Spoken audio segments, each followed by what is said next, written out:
नमस्कार दोस्तों।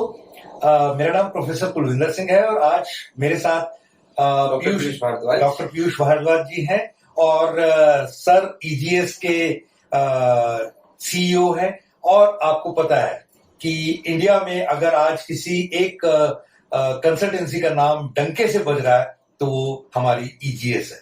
और ईजीएस में हम बहुत सारे शानदार वीडियोस इसलिए लेके आ रहे हैं कि यहाँ एजुकेशन की बहुत शानदार, बहुत जबरदस्त जरूरत भी है।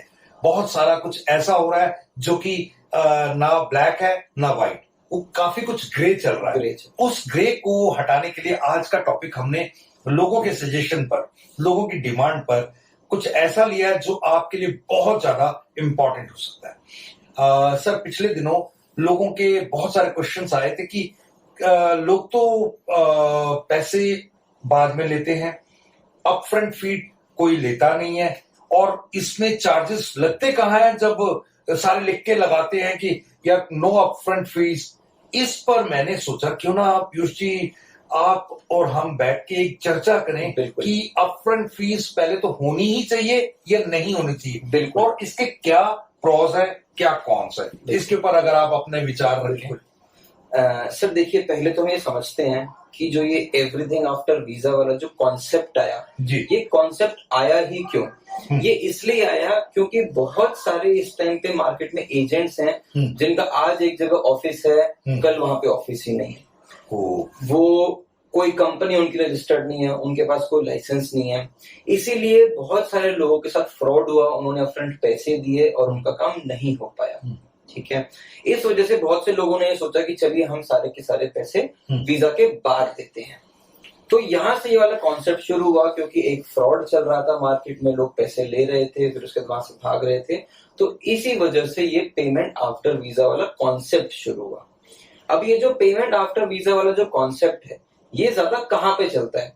हरियाणा और पंजाब, ये दो ऐसे स्टेट्स हैं इस टाइम पे जिसमें सबसे ज्यादा ये पेमेंट आफ्टर वीजा वाला कॉन्सेप्ट चलता है। कितना सही है? पेमेंट आफ्टर वीजा देखा जाए तो एक बहुत अच्छा ऑप्शन नहीं है। रीजन कि इन द एंड आप ही 5 गुना पैसे पे कर रहे हैं, राइट? तो ऐसे में क्या करना चाहिए? ऐसे में करना ये चाहिए कि आप अच्छा कंसल्टेंट चूज करो जिसकी मार्केट में रेपुटेशन बहुत अच्छी हो, कंपनी हो, एक प्रॉपर ऑफिस हो, और वो बहुत साल से उसी ऑफिस में हो। ये ना हो कि आप आज एक ऑफिस में गए, पता चला कि कुछ टाइम बाद वो ऑफिस ही एग्जिस्ट नहीं करता या वो कंपनी एग्जिस्ट नहीं करती।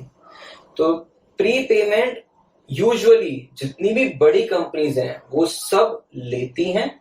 छोटी कंपनीज जिनको अपने ऊपर भरोसा ही नहीं है कि वो आज होंगी कल नहीं होंगी, या क्लाइंट्स को जिनके ऊपर भरोसा नहीं है, वो कहते हैं कि चलो आप सारे पैसे वीजा के बाद दे देना।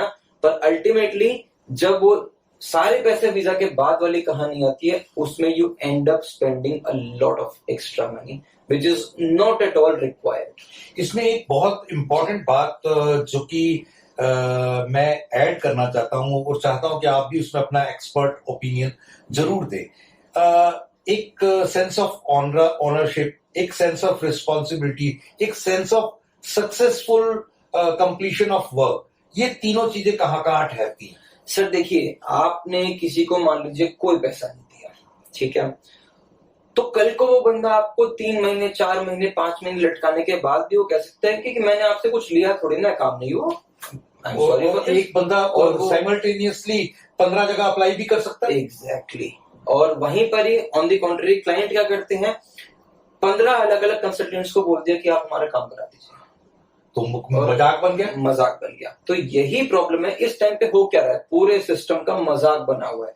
इमिग्रेशन का जो बिजनेस है वो पूरा का पूरा ग्रे हो चुका है and everything is a joke. Client सोचता है मैं 15 जगह बोल दूं कि मेरा काम करा दो, और कंसल्टेंट सोचता है मैं 15 लोग को एक ही चीज पे हाँ कर दूं। वैकेंसी एक है और 15 लोग को हाँ कर दे। ऐसे में कैसे ट्रस्ट करेगी कौन एक्सपर्ट है, कौन प्रोफेशनल है?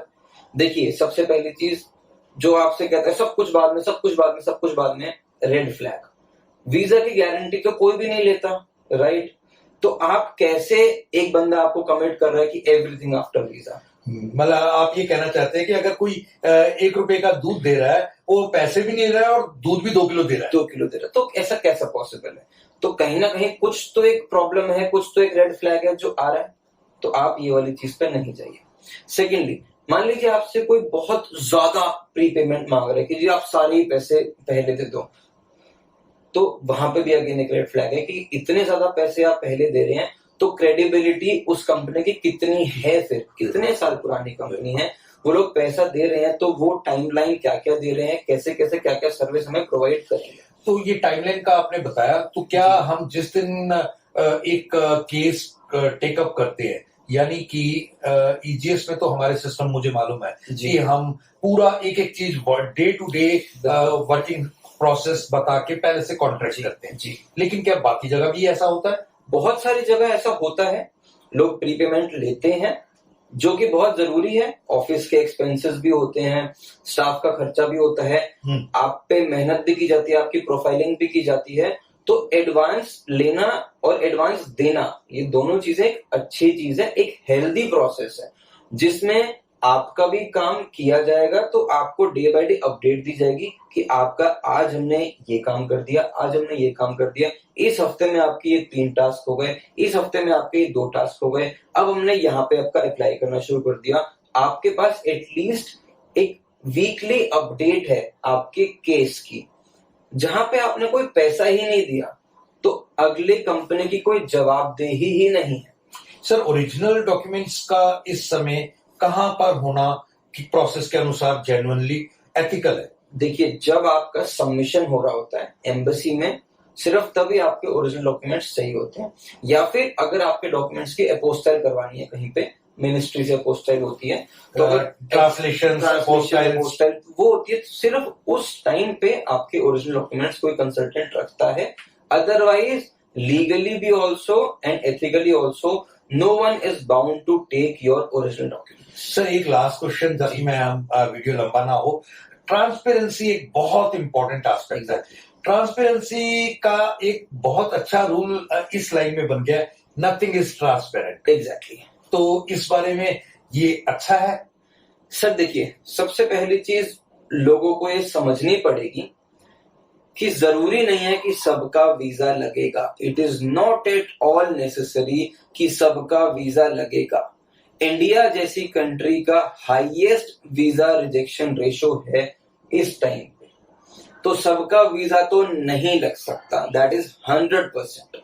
कोई भी अगर आपको ये कह रहा है कि 100% आपका वीजा लगेगा, 100% आपका वीजा लगेगा, दैट इज एक्चुअली, वो वीजा ऑफिसर तो नहीं है ना। वीजा ऑफिसर नहीं है। वीजा एक सिर्फ एम्बेसी दे सकती है, कंसल्टेंट वीजा नहीं दे सकता। वो सिर्फ आपको प्रोबेबिलिटी बता सकते हैं कि आपके वीजा आने के चांसेस, आपकी प्रोफाइल देख के कि हाँ, हमें लगता है कि आपकी प्रोफाइल अच्छी है, जिस चीज के लिए आप वीजा अप्लाई कर रहे हैं, चाहे वो वर्क वीजा हो, चाहे वो स्टडी वीजा हो, आपने अच्छी जगह एडमिशन लिया है या आपकी अच्छी जगह जॉब लगी है, तो आपके चांसेस बहुत अच्छे हैं वीजा लगने के।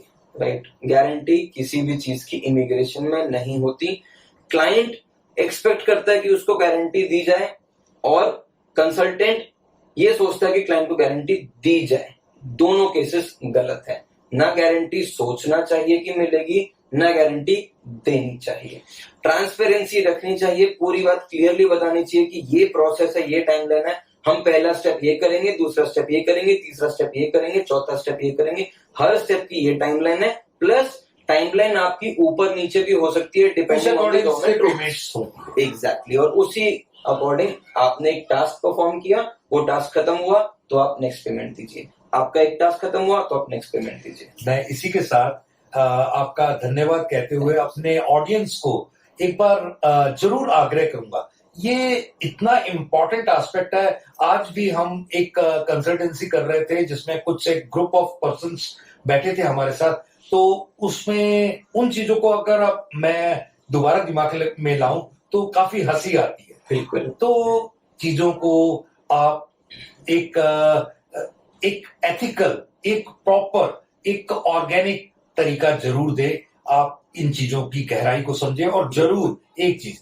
ये वीडियो आपके काम का भी हो सकता है और बहुत सारे ऐसे लोगों के काम का हो सकता है जो इस पूरी प्रोसेस में आने वाले दिनों में होके गुजरने वाले हैं। तो कृपया इसे जरूर शेयर करें।